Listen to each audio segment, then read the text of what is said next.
तो अगर सिंधु नदी तंत्र की हम बात करें तो सुनिएगा, ध्यान से समझिएगा कि हिमालय से 3 नदी तंत्र निकले हुए हैं, जिसमें हम लोगों ने गंगा पढ़ लिया है, ब्रह्मपुत्र नदी तंत्र पढ़ लिया है, और एक नदी तंत्र है सिंधु। सिंधु तंत्र में अधिकांश नदियां सब के सब भारत से जाकर के पाकिस्तान पहुंच जाते हैं। ये पढ़ा होगा, सिंधु, झेलम, चेनाब, रावी, सतलज और ब्यास। इसमें से अधिकांश नदियां, सिर्फ ब्यास को अगर छोड़ दिया जाए तो जितनी भी नदियां हैं सब भारत से होकर के कहां चली जाती हैं? पाकिस्तान चली जाती हैं, और पाकिस्तान को पानी क्या करती हैं? प्रदान करती हैं। जैसे ब्रह्मपुत्र को लेकर के हम हमेशा डरते रहते हैं कि चीन कहीं बांध ना बना दे, कहीं कुछ ना कर दे, तो हम लोग एक डर रहता है। ऐसे पाकिस्तान को भी हमेशा डर सताता रहता है कि भारत अगर कोई भी निर्माण कार्य कर रहा है, कहां पर? सिंधु नदी तंत्र में, वो तुरंत अंतरराष्ट्रीय न्यायालय का दरवाजा खटखटाने लगता है कि भारत ने यहां पर से डैम बना लिया है, हमारे पानी को रोकने की क्या कर रहा है? कोशिश कर रहा। तो सिंधु नदी तंत्र अपने आप में एक विवाद का विषय बना रहता है। तो हमारा 1960 में सिंधु नदी जल समझौता हुआ था, याद रखेगा, 1960 में एक समझौता हुआ था भारत और पाकिस्तान के बीच में, जिसको कौन सा समझौता कहते हैं? सिंधु नदी तंत्र। सिंधु नदी तंत्र में अगर देखें तो नदियां सुन लीजिए कौन कौन सी? सिंधु, झेलम, चेनाब, रावी, सतलज और ब्यास। टोटल अगर देखें तो 6 नदियां मुख्यतः हैं। तो ऊपर की जितनी नदियां, सिंधु, झेलम, चेनाब, ये पाकिस्तान की नदियां कहलाती हैं। कहेंगे क्यों कहलाती हैं? तो एक जो संधि हुई थी उसमें एक वादा हुआ था कि इन नदियों का 80% पानी कौन प्रयोग करेगा? पाकिस्तान प्रयोग करेगा। तो इनको हम कौन सी नदियां कह देते हैं? सिंधु नदियां। सिंधु मतलब पाकिस्तान की नदियां। और जो शेष नदियां हैं, जिसमें से आपकी रावी, सतलज और ब्यास, इनको हम लोग कहां की नदियां कह देते हैं? कि भारत की नदियां। इनका 80% पानी कौन प्रयोग करता है? भारत प्रयोग करता है। तो उसको बढ़िया से मैप से समझते हैं, देखते हैं कहां से क्या नदियां निकल रही हैं। तो हम लोग जम्मू कश्मीर का इलाका ड्रॉ करते हैं इसमें, ठीक है।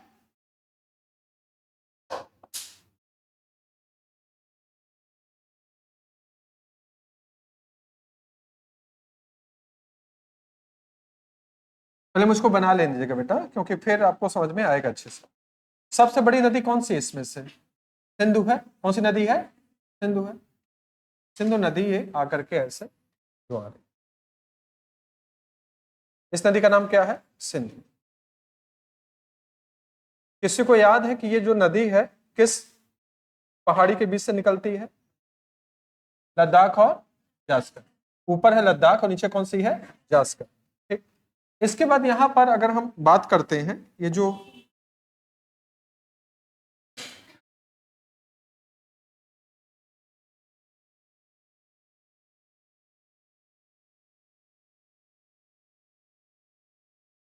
यहां पर एक ग्लेशियर है, इस ग्लेशियर का नाम है आंगसी। क्या ग्लेशियर है ये? आंगसी ग्लेशियर। आंगसी ग्लेशियर,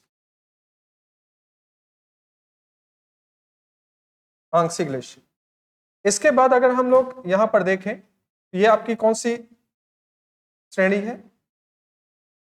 ये लद्दाख है, ये लद्दाख है, ये क्या है आपकी? जास्कर। बहुत अच्छी, पीछे पढ़ा था आपने ना। लद्दाख और जास्कर के बीच से सिंधु नदी भारत में क्या करती है? प्रवेश करती है। और नाम क्या है उस ग्लेशियर का? आंगसी ग्लेशियर। ये चीन का इलाका है। चीन का कौन सा इलाका है? तिब्बत का इलाका है। ठीक है, बढ़िया। अब जैसे इसकी नदियां हमें बनाने ना, हमको ड्रॉ करना है, तो इसमें हम लोग क्या करेंगे कि ऐसे एक हम लोग नदी क्या करेंगे? बनाएंगे ऐसे।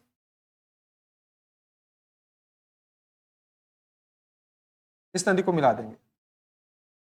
तो सिंधु के बाद कोई बता सकता है कौन सी नदी आती है? सिंधु के बाद झेलम। फिर इसके बाद कौन सी आती है? चेनाब। चेनाब ये मिला देंगे। फिर कौन सी आती है? रावी। फिर कौन सी आती है? सतलज। सतलज की सहायक नदी कौन सी है? ब्यास। तो सतलज यहां से आती है ना, याद है? ये है सतलज। कौन सी नदी है ये आपकी? सतलज नदी।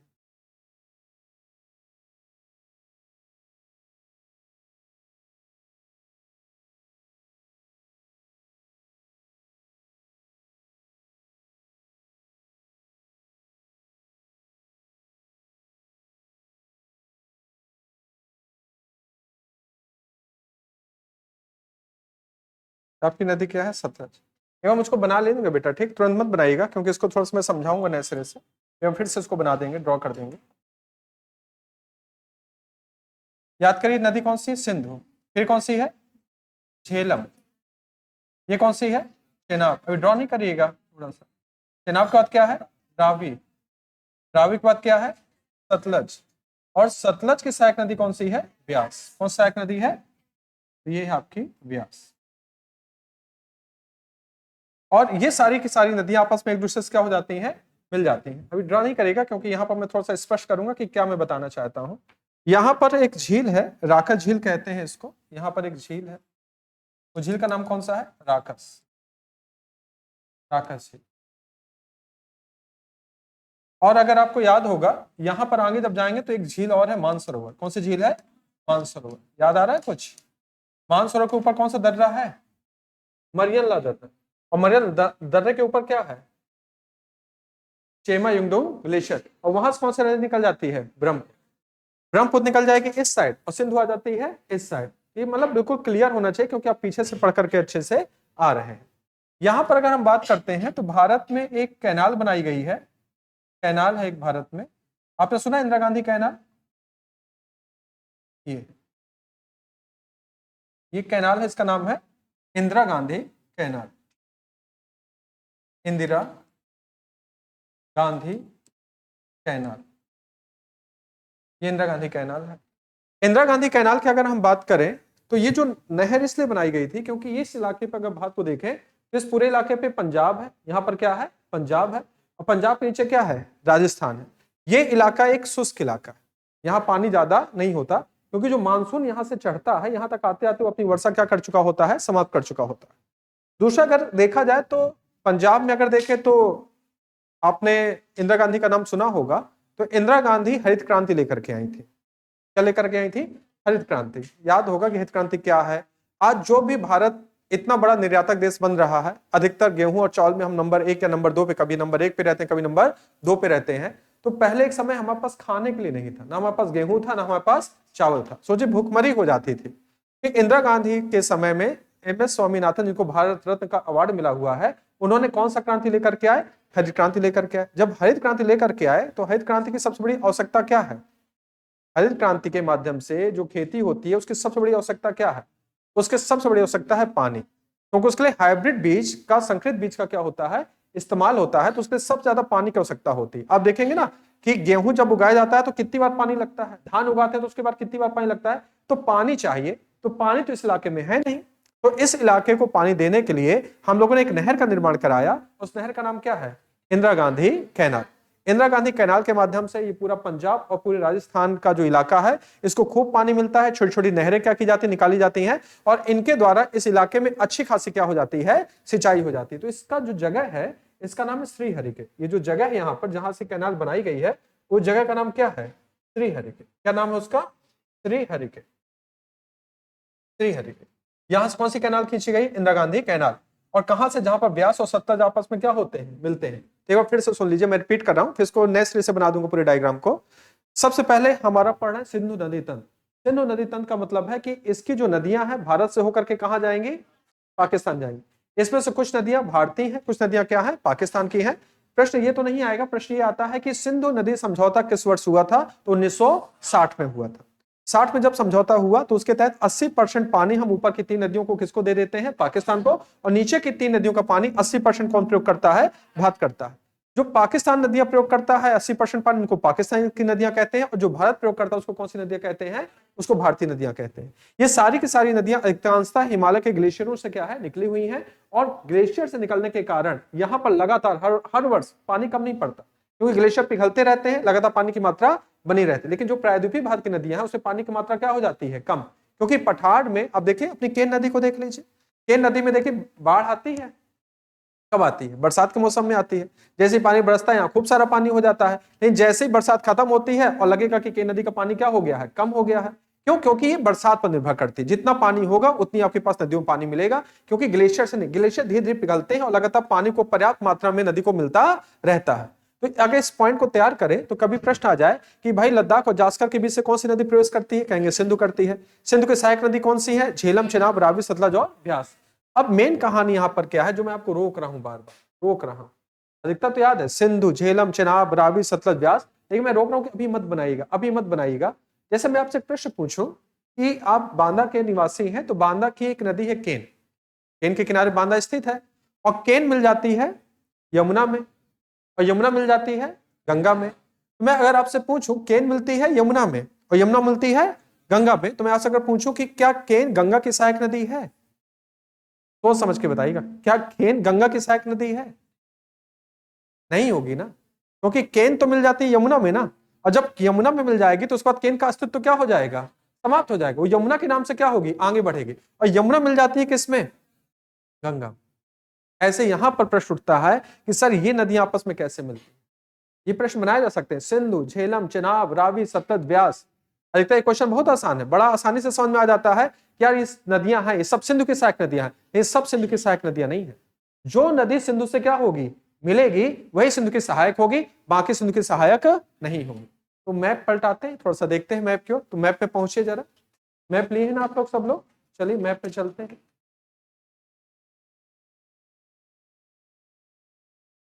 पहुंचिए सब लोग, मैप पे पहुंचो, बाकी मैं बोर्ड पे बताता रहूंगा। देखिए सबसे पहले सिंधु नदी को हाईलाइट करिए, सिंधु नदी को हाईलाइट करिए, सिंधु नदी को क्या कर लीजिए, हाईलाइट कर लीजिए। इंडस को हाईलाइट करिए। सबसे पहले मैप में आप लोग सब लोग मैप में ड्रॉ करिए, सिंधु नदी को हाईलाइट करिए। मिल गया इंडस। इंडस में जहां से नदी निकल रही है वहां पर ग्लेशियर का नाम नहीं लिखा होगा, कोई दिक्कत है मत लिखा रहने दो। सिंधु के नीचे झेलम दिख रही है आपको, झेलम नदी, देखिए सिंधु के नीचे झेलम मिल रहा होगा, झेलम। और झेलम के नीचे क्या है आपकी, चेनाब है। झेलम के नीचे क्या है, चेनाब है।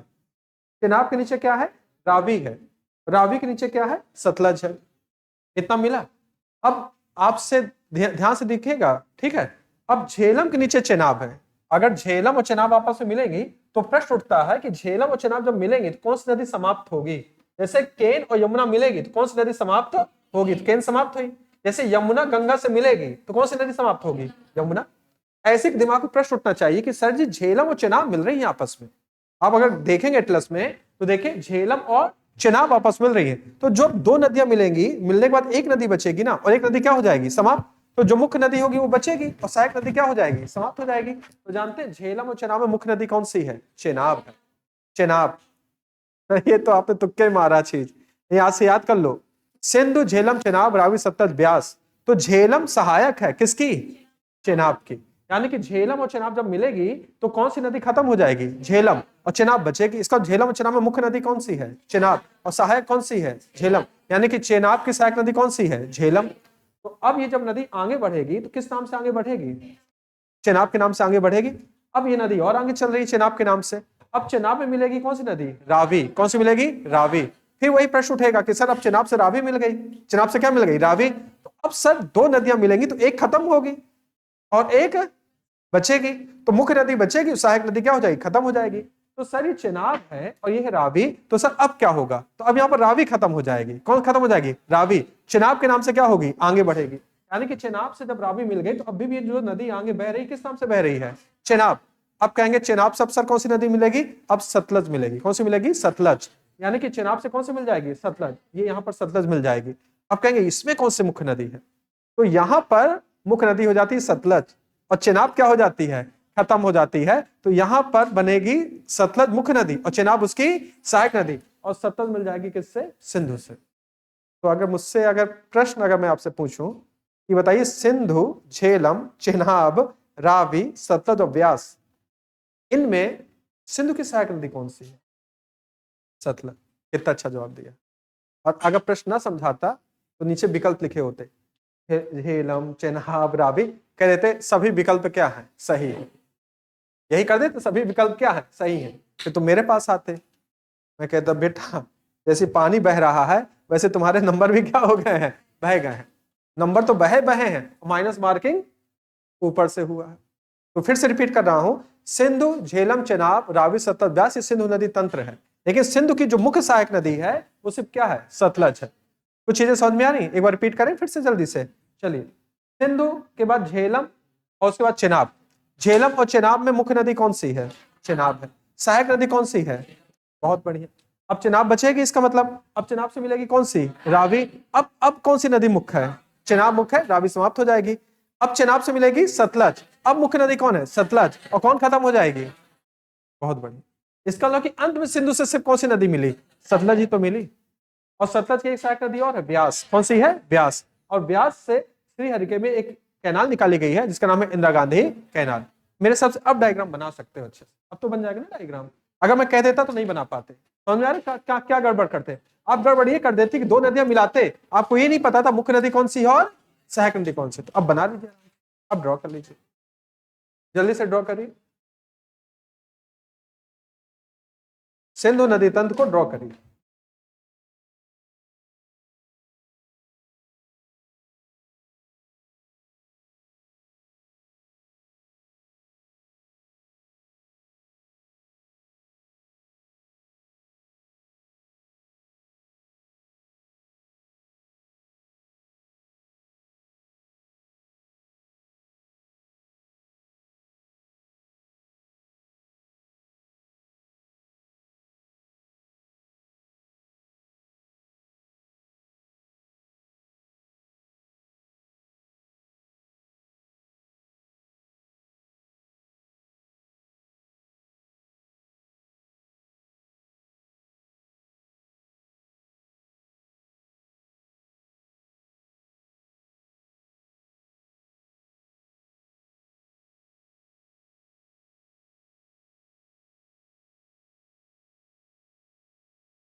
कैनाल का साइन ये होता है बेटा, ठीक है, पता होगा आप लोग को।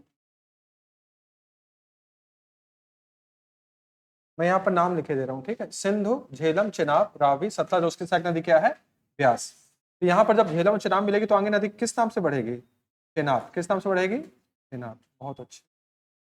फिर चिनाब में कौन सी नदी मिलेगी? रावी। रावी मिल गई तो रावी के बाद भी नदी किस नाम से बढ़ेगी?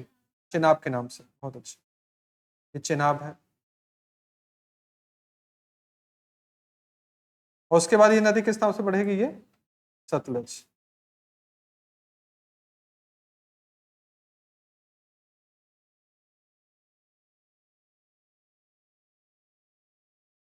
सतलज। और इसके बाद ये जो नदी है, ये कौन सी नदी है? ये आपकी सिंधु है। कौन सी नदी है ये? इतना बना लीजिए, जल्दी से बनाइए, बोर्ड पे बना हुआ है।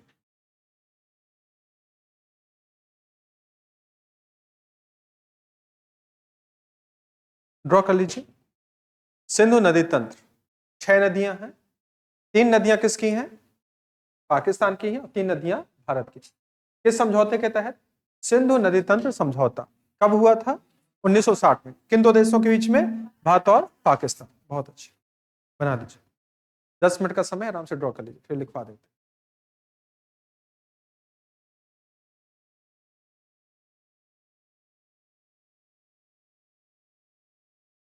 बना लीजिए,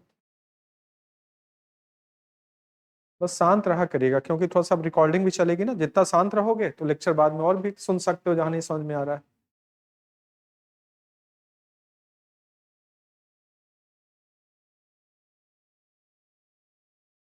ये है इंदिरा गांधी कैनाल, जो लिखा हुआ है, क्या लिखा हुआ है? इंदिरा गांधी कैनाल।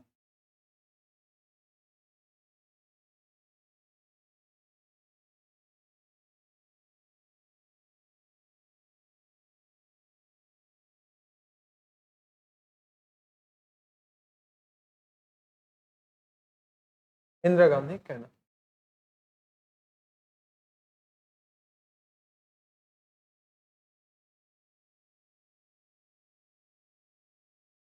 प्रश्न तैयार करते रहिएगा, दिमाग में यहीं से क्वेश्चन आते हैं सारे के सारे, ठीक है। सिंधु नदी तंत्र। एटलस में ज्यादा नहीं दिखेगा जितना इसमें बना हुआ है, बस यहाँ पर ध्यान दीजिएगा, यहाँ से क्वेश्चन बहुत अच्छे बनते हैं। झेलम और चेनाब मिलेगी तो सहायक नदी क्या है? झेलम। मुख्य नदी क्या है? चेनाब। यहीं से गड़बड़ होता है क्वेश्चन।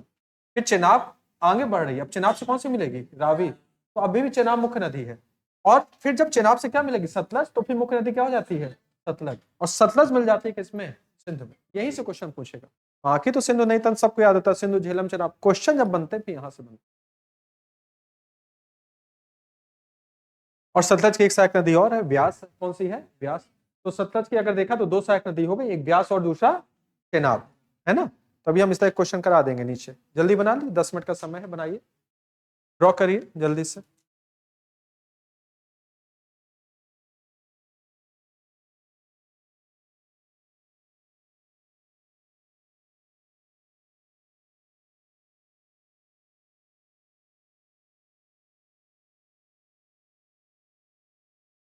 दस मिनट का समय, जल्दी से ड्रॉ कर लीजिए।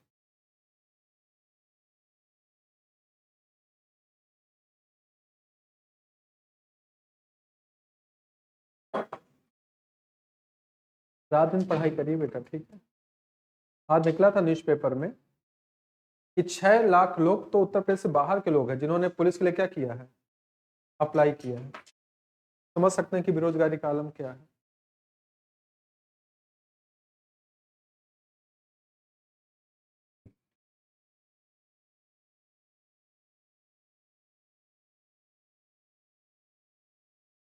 जल्दी बनाइए, तो लिखना भी है इसमें। सिंधु नदी तंत्र।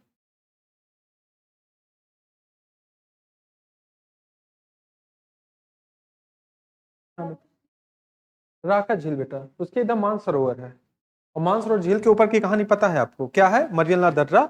उसके ऊपर कौन सा ग्लेशियर है? चेमायूंग। और वहां से कौन सी नदी निकलती है? ब्रह्मपुत्र। और वो किस ओर चली जाती है? इस ओर। यही तो है पूरब। और तिब्बत से देखा जाए तो ये भी निकल रही है सिंधु, तिब्बत से निकल रही है सतलज, और तिब्बत से निकल रही है आपकी ब्रह्मपुत्र, और भारत में क्या करती है? प्रवेश करती है। तिब्बत में इसके नाम अलग होते हैं। तो सिंधु को जैसे तिब्बत में सिंगे खबाब कहते हैं, लिखे दे रहा हूं यहां पर। सिंधु को, ये जो तिब्बत, ये इलाका किसका है? तिब्बत है ना ये, तो उसको कहते हैं सिंगे खबाब। सिंगे खबाब, सिंगे खबाब। और सतलज का भी फिर नाम होगा, तो उसको कहते हैं लांगचे खबाब। लांगचेग खबाब, लांगचे खबाब तिब्बत में कहते हैं, याद रखिएगा। सिंधु का तिब्बत में नाम सिंगे खबाब, सतलज का नाम क्या है? लांगचे खबाब। कोई फ्रेंड बता सकता है यहाँ दर्रा कौन सा है? पढ़ाया था सिपकीला पास, पढ़ाया था बहुत अच्छे से, सिपकीला पास। तो सिपकीला दर्रा किस राज्य में भी बता दो फिर? हिमाचल प्रदेश। बहुत अच्छे, बहुत बढ़िया, बना दीजिए। नदी तंत्र यहीं पर ही थोड़ा सा कठिन है, क्योंकि सब ग्लेशियर से निकलती हैं, और ग्लेशियर से नदियों की संख्या हमेशा क्या रहेगी? ज्यादा की कम? हमेशा ज्यादा, क्योंकि ग्लेशियर पिघलेगा तो किसका निर्माण करेगा? नदियों का करेगा।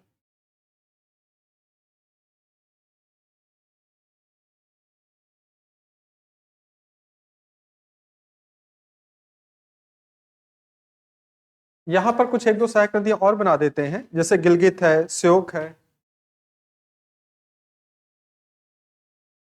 यहाँ पर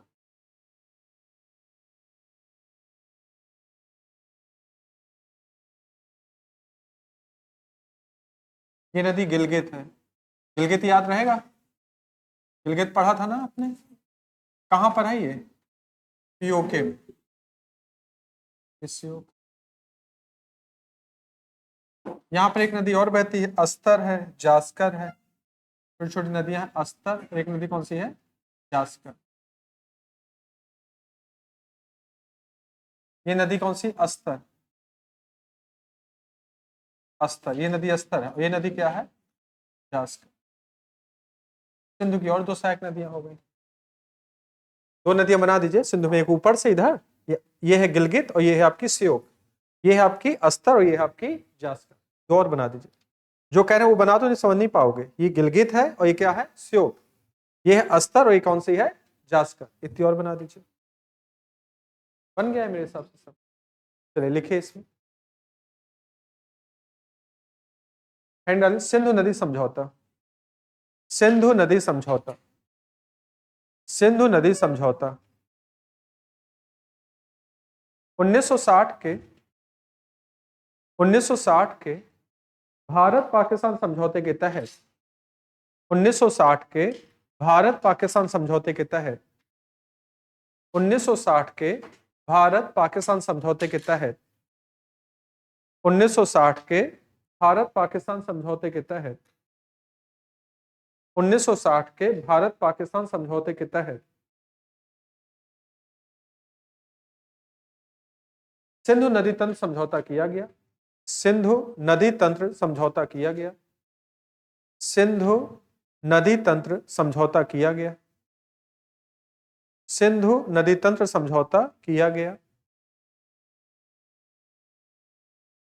सिंधु नदी तंत्र समझौता किया गया। इस समझौते के तहत इस समझौते के तहत इस समझौते के तहत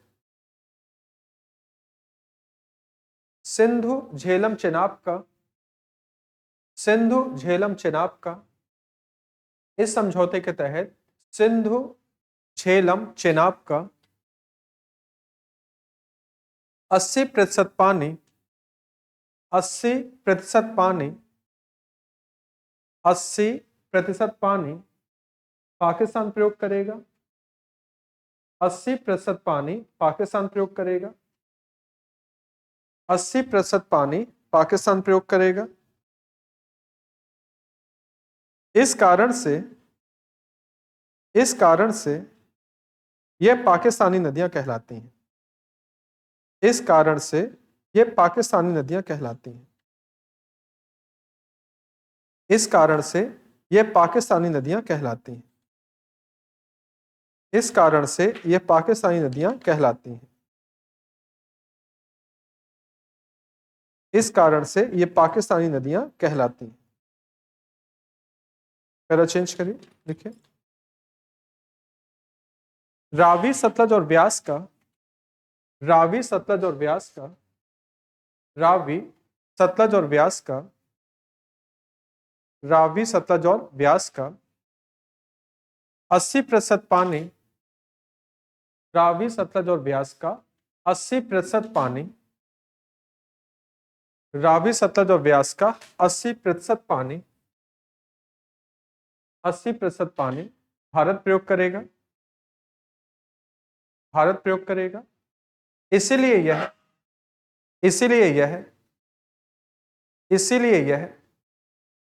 भारतीय नदियां कहलाती। इसीलिए यह भारतीय नदियां कहलाती। इसीलिए यह भारतीय नदियां कहलाती। ठीक है, 80% पानी कौन प्रयोग करेगा? भारत, और भारतीय नदियां कहलाती।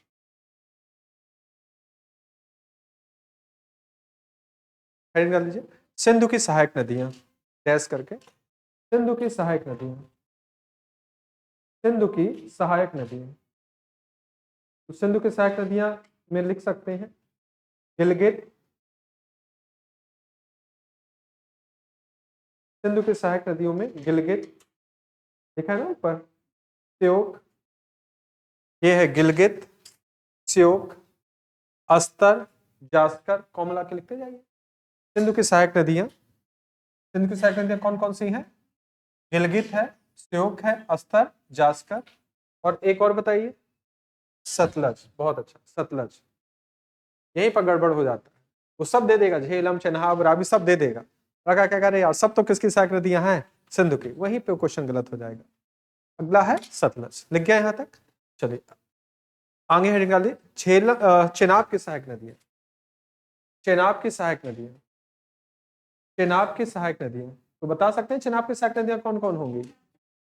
झेलम और रावी। बहुत अच्छा, चेनाब की सहायक नदियां झेलम और रावी। चेनाब की सहायक नदियां झेलम और रावी। ठीक, झेलम और रावी बेटा, झेलम हो गई और रावी। सतलज की बता सकते हैं? सतलज की, चेनाब और ब्यास। सतलज की सहायक नदियां चेनाब और ब्यास। चेनाब और व्यास, चेनाब और व्यास।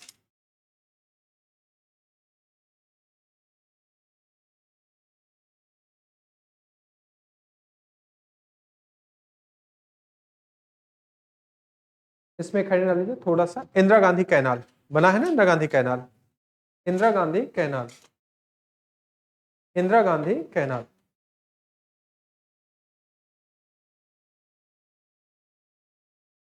इंदिरा गांधी कैनाल।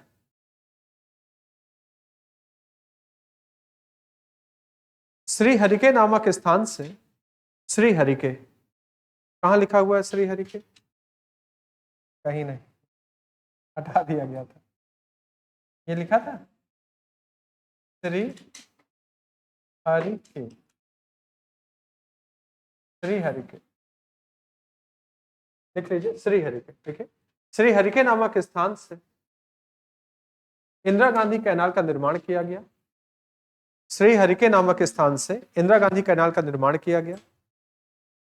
श्रीहरिके नामक स्थान से इंदिरा गांधी कैनाल का निर्माण किया गया। श्रीहरिके नामक स्थान से इंदिरा गांधी कैनाल का निर्माण किया गया।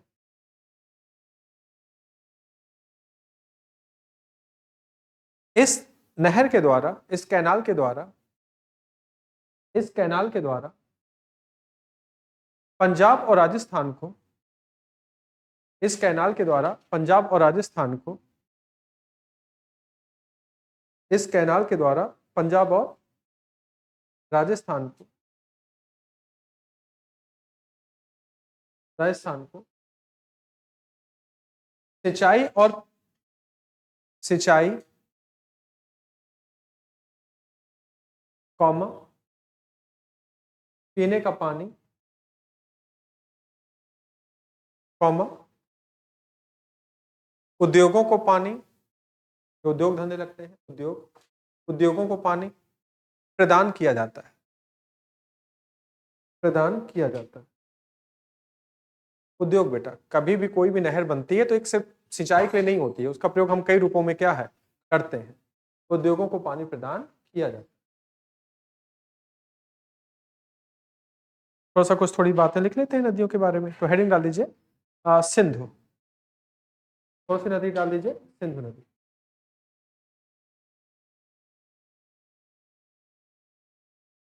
सिंधु नदी की कुल लंबाई 2880 किलोमीटर है। सिंधु नदी की कुल लंबाई, तीन तीन चार चार पॉइंट लिख देते हैं। सिंधु नदी की कुल लंबाई 2880 किलोमीटर है। सिंधु नदी की कुल लंबाई 2880 किलोमीटर है, 2880 किलोमीटर है। भारत में इसकी लंबाई, भारत में इसकी लंबाई, भारत में इसकी लंबाई 1114 किलोमीटर,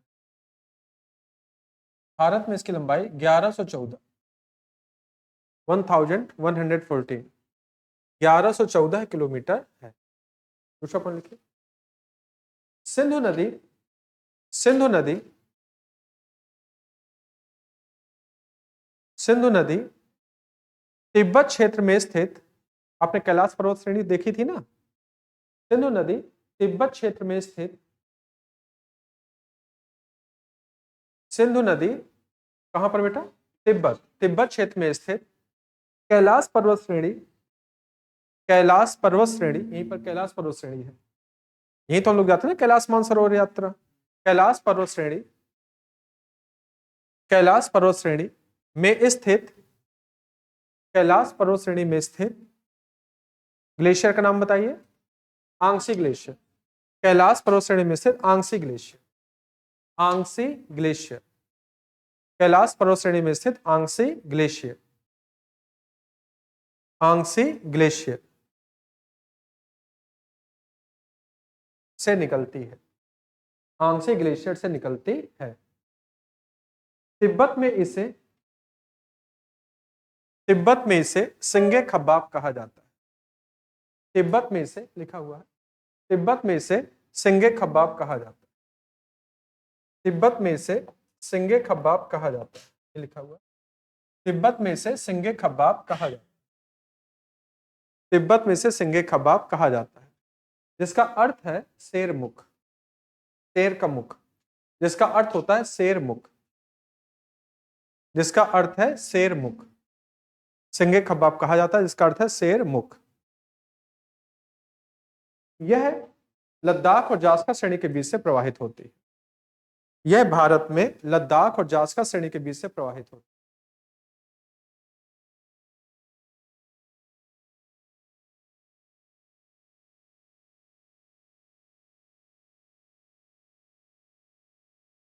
यह लद्दाख और जास्का श्रेणी के बीच से प्रवाहित होती है।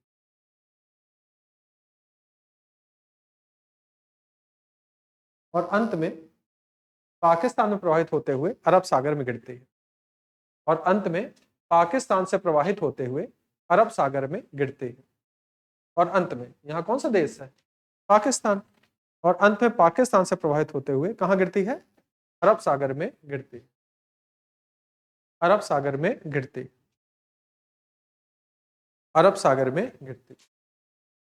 अगली हेडिंग डाल दीजिए, झेलम नदी। झेलम के बारे में लिख लेते हैं, एक एक दो दो पॉइंट लिख लेते हैं सब। झेलम, पीर पंजाल श्रेणी पढ़ी है आपने? काराकोरम, लद्दाख, जास्कर, ग्रेट हिमालय, पीर पंजाल और शिवालिक। देखिए यह नदी पीर पंजाल पर्वत श्रेणी, किसके बारे में लिखना है? झेलम नदी के बारे में। देखिए यह नदी पीर पंजाल पर्वत श्रेणी, यह नदी पीर पंजाल श्रेणी में स्थित, यह नदी पीर पंजाल श्रेणी में स्थित, आप अपने एक देवता याद कर लीजिए, शेषनाग। उससे झील का नाम है शेषनाग झील। शेषनाग झील से निकलती है। पीर पंजाल पर्वत श्रेणी में स्थित कौन सी झील? शेषनाग।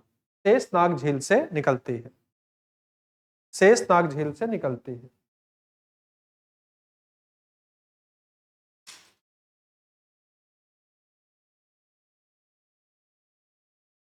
यह नदी श्रीनगर में, आपने एक लेक वुलर पढ़ा, वुलर झील। यह नदी श्रीनगर में वुलर झील से, ये लिखा वुलर झील, WULAR। यह नदी कहां पर बेटा? श्रीनगर में वुलर झील से मिलती है। वुलर झील से मिलती है। अगली नदी लिखिए चेनाब। चेनाब, चेनाब नदी। ध्यान रखिएगा, चेनाब दो नदियों का संगम है, एक चंद्र और एक भागा। जब चंद्र और भागा मिल जाती है तब इसका नाम क्या पड़ता है? चेनाब। तो लिखिए चेनाब में लिखिए, यह चंद्र और भागा दो नदियों के मिलने से बनती है। यह चंद्र और भागा, चेनाब में लिखिए, यह चंद्र और भागा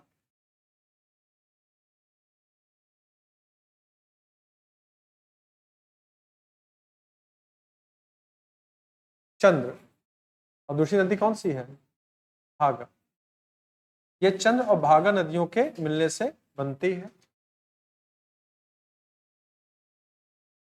यह दोनों नदियां आपस में हिमाचल प्रदेश में, यह दोनों नदियां आपस में हिमाचल प्रदेश में, यह दोनों नदियां हिमाचल प्रदेश में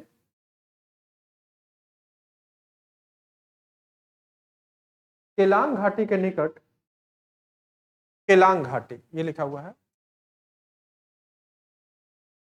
कौन सी घाटी है? केलांग, केलांग घाटी के निकट तांडी नामक स्थान पर मिलती है। ये लिख दिया है, केलांग घाटी के निकट तांडी, बोर्ड पे लिखा हुआ है। यह नदी, दोनों नदियां हिमाचल प्रदेश में कौन सी घाटी है? केलांग घाटी। केलांग घाटी में स्थान कौन सा है? तांडी। तांडी नामक स्थान में आपस में मिल जाती है। इसीलिए हिमाचल प्रदेश में इस नदी को चंद्रभागा के नाम से भी जाना जाता है। इसीलिए हिमाचल प्रदेश में चेनाब को चंद्रभागा के नाम से भी जाना जाता है। इसीलिए हिमाचल प्रदेश में, इसीलिए हिमाचल प्रदेश में चेनाब को किस नाम से जाना जाता है? चंद्रभागा। चंद्रभागा के नाम से जाना जाता है। चंद्रभागा के नाम से जाना जाता है। जंगल की रावी नदी, रावी, रावी नदी। चंद्रभागा बेटा, चंद्रभागा दो नदियां हैं, दोनों के नाम से कहते हैं, उसको चंद्रभागा कहते हैं। रावी। रोहतांग दर्रा पढ़ा है आपने? रोहतांग पास कहां पर है, किस राज्य में है? चेनाब में है, बहुत अच्छा लिखे। यह नदी, यह नदी हिमाचल प्रदेश की कुल्लू पहाड़ी, कुल्लू मनाली आपने सुना होगा, यह नदी हिमाचल प्रदेश, कुल्लू घाटियां हैं, कुल्लू घाटी कभी याद है कहां पर है? हिमाचल प्रदेश। यह नदी हिमाचल प्रदेश की कुल्लू पहाड़ी या कुल्लू घाटी, रावी नदी में लिखे, यह नदी हिमाचल प्रदेश में कुल्लू घाटी, कुल्लू घाटी, कुल्लू घाटी के रोहतांग दर्रे के पास से निकलती है। कुल्लू घाटी के रोहतांग दर्रा, रोहतांग पास, कुल्लू घाटी के रोहतांग दर्रे के पास से निकलती है। रोहतांग पास से आप कहां जा सकते हैं बताइए? श्रीनगर जाना है तो रोहतांग दर्रा, बहुत अच्छा, रोहतांग दर्रे के पास से निकलती है। कुल्लू घाटी में किस दर्रे के पास से? रोहतांग दर्रे के पास से निकलती है।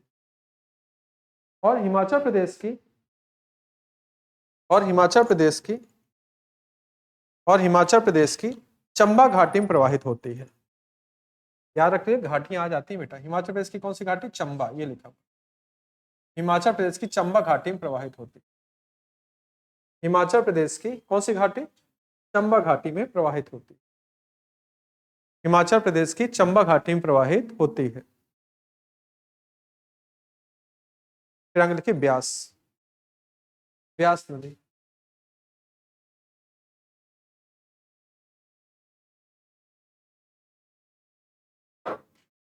ब्यास नदी,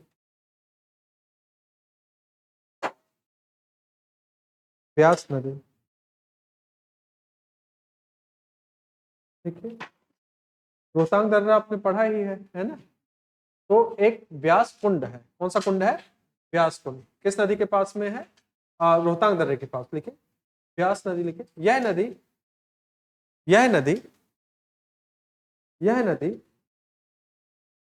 हिमाचल प्रदेश में, यह नदी हिमाचल प्रदेश में रोहतांग दर्रे के पास स्थित, यह नदी हिमाचल प्रदेश में रोहतांग दर्रे के पास स्थित, यह नदी हिमाचल प्रदेश में रोहतांग दर्रे के पास स्थित, यह नदी हिमाचल प्रदेश में किस दर्रे के पास स्थित?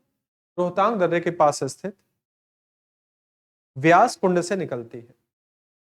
व्यास कुंड से निकलती है, व्यास कुंड से निकलती है।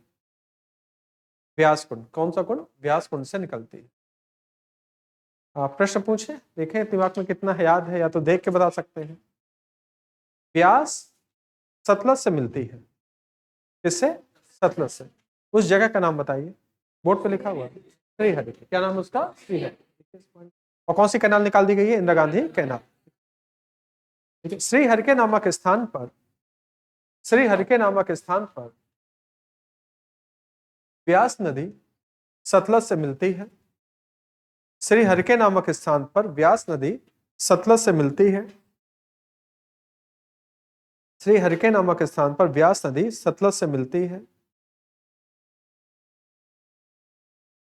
व्यास नदी किससे मिलती है? सतलज से मिलती है। व्यास नदी किससे मिलती है? सतलज से मिलती है।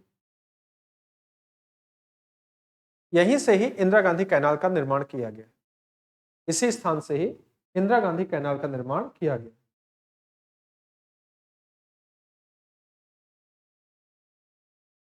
इसी नदी से ही इंदिरा गांधी कैनाल का निर्माण किया गया।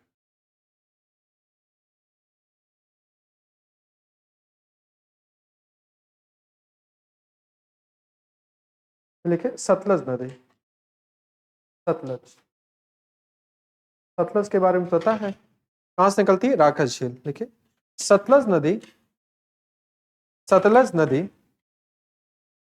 सतलज नदी तिब्बत क्षेत्र में स्थित, सतलज नदी तिब्बत क्षेत्र में स्थित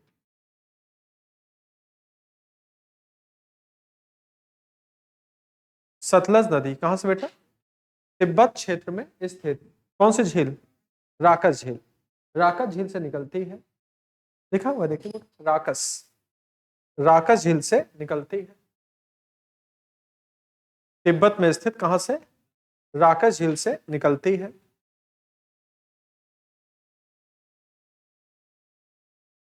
तिब्बत में इसे लांगचे खब्बाब कहा जाता है। तिब्बत में इसे लांगचे खब्बाब कहा जाता है। तिब्बत में इसे लांगचे खब्बाब कहा जाता है। तिब्बत में इसे लांगचे खब्बाब कहा जाता है। लांगचे खब्बाब, तिब्बत में इसे लांगचे खब्बाब कहा जाता है। लिखा है ना, लांगचे खब्बाब, ये दिख रहा है। तिब्बत में इसे लांगचे खब्बाब कहा जाता है। तिब्बत में इसे लांगचे खब्बाब कहा जाता है।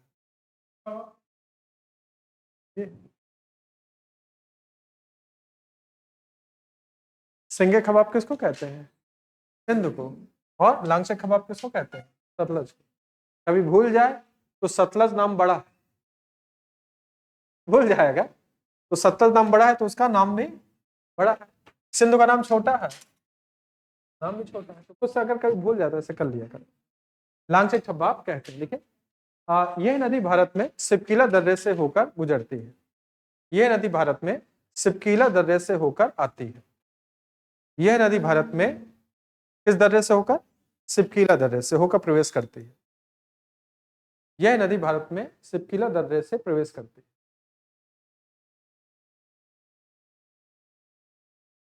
एक गॉर्ज भी तो बनाती है, सिपकीला गॉर्ज। बहुत अच्छी गॉर्ज है क्या? वी आकार की घाटी, बहुत अच्छी। सिपकीला गॉर्ज से, अब ये लिखना की जरूरत है क्या? सिपकीला दर्रा लिखवा दिया है, लिखना चाहो तो लिख लो कि ये नदी सिपकीला गॉर्ज का क्या करती है। एक लाइन भर जाएगी और क्या होगा। ठीक है, लिखना चाहो तो लिख सकते हो, क्योंकि आप लोग पॉइंट पढ़ेंगे तो लिख जाओगे तो क्या दिक्कत है। यह नदी सिपकीला गॉर्ज का निर्माण करती है। गॉर्ज क्या होते हैं? वी आकार की घाटी, बहुत अच्छी। यह नदी सिपकीला गॉर्ज का, ये लिखा, सिपकीला गॉर्ज का निर्माण करती है।